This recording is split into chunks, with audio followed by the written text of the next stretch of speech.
Hello guys, welcome back to my lessons. Today we're going to talk about endocrine system part 3. In the previous lesson we talked about hypothalamus, pituitary gland, ovaries and testes, and today we're going to talk about thyroid gland and the pancreas. So when we were talking about the hypothalamus, I introduced you to homeostasis and negative feedback mechanism. We said that homeostasis is the process of maintaining a constant internal environment. Negative feedback mechanism, it operates in the human body to detect changes or imbalances and to restore the balance. I made an example with the regulation of water, and then we mentioned hypothalamus, ADH, and pituitary gland, how they work together to help to bring the water level to its homeostatic level. So today we're going to talk about thyroid gland and pancreas, and let's start with the thyroid gland. Thyroid gland secretes what we call thyroxine, and the main character here is thyroxine. We're talking about the regulation of the thyroxine level. What is the function of thyroxine? It is the main hormone secreted into the bloodstream by the thyroid gland. Now it plays a vital role in metabolism, heart and muscle function, brain development, and maintenance of the bones. So now let's look at what happens when the thyroxine levels increases above normal limits. The pituitary gland is stimulated, and the pituitary gland produces less TSH. Low TSH level stimulates the thyroid gland.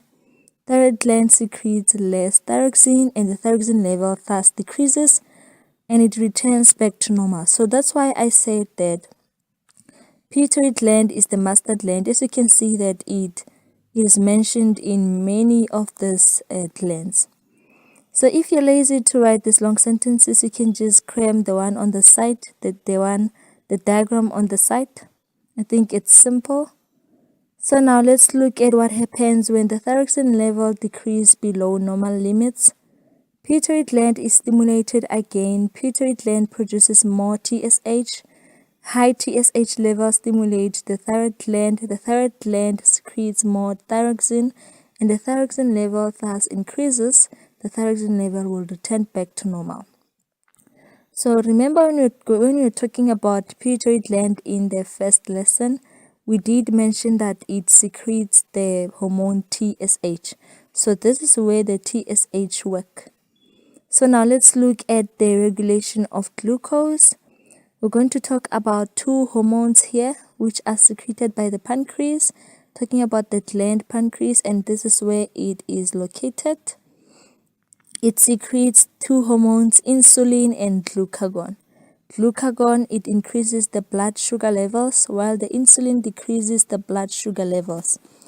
Now let's look at what happens when the glucose level in the blood decreases below normal levels. The pancreas is stimulated to secrete glucagon into the blood. Glucagon travels in the blood to the liver, where it stimulates the conversion of stored glycogen to glucose.